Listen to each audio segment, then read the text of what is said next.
இதோ வந்துட்டேன். இந்தா, ஏய் வந்துட்டேன். சத்யா, அம்மா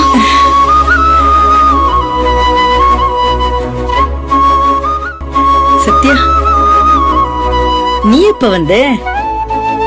பக்கத்துல 2 தெருவு தள்ளி காளிகாத் அம்மன் கோவில் இருக்கு. சன்னதிக்குள்ள போனாலே அப்படி ஒரு வைப்ரேஷன் இருக்குடி. அங்கதான் உனக்காக வேண்டிக்கிட்டு ஒரு அர்ச்சனையும் பண்ணிட்டு வந்தேன்.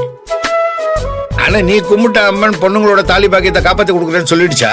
பின்ன சொல்லாம ஆத்மார்த்தமா அழுது உருகி கேட்டா எந்த கடவுள் தான் மனசு இறங்காது? ஒரு நம்பிக்கை வைக்கணுங்க. நீயும் தேவி பிரச்சனை ஆரம்பிச்சதுல இருந்து பூஜை புனஸ்காரம் பண்ணிக்கிட்டு தான் இருக்க. ஆனா உன் தெய்வம் மனசு இறங்கிறதுக்கு ரொம்ப நாள் எடுத்துக்குதே. அந்த தெய்வத்தோட கருணை தாங்க தேவி அந்த வீட்டுக்குள்ள மருமகளா நுழைஞ்சு இன்னைக்கு மாமியார் மனசுல இடமும் பிடிச்சிருக்கா. அம்மன் அருள் இல்லாம இதெல்லாம் நடந்திருக்குமா?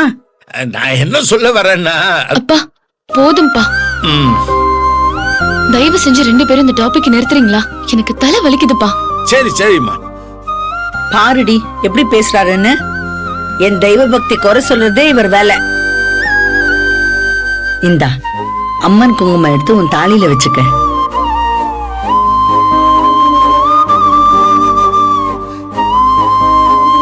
ஏய் தாலியில வச்சுக்கடி.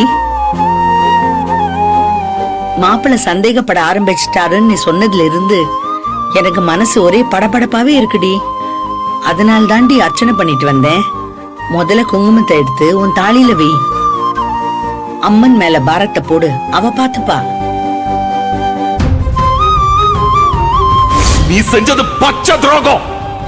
உன்னை இந்த ஜென்மத்துல என்னால மன்னிக்கவே முடியாது.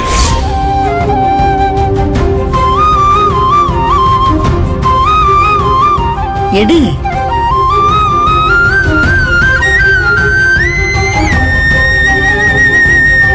இதுக்கேண்டி இவ்வளவு தயங்குற?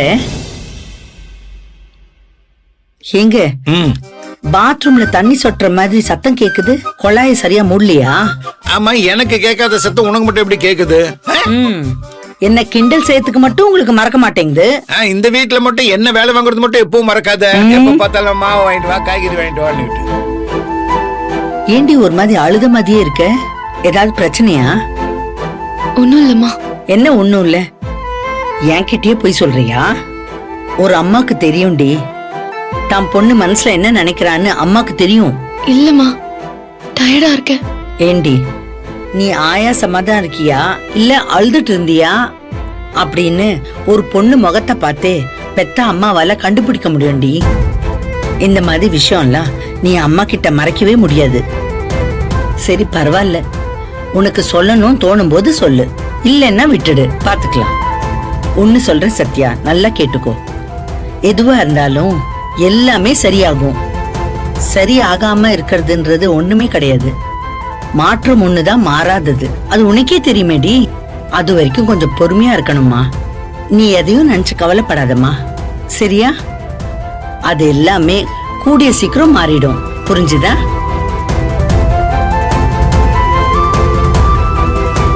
அம்மா கொஞ்ச நேரம் உன் மடியில படுத்துக்கிட்டுமா?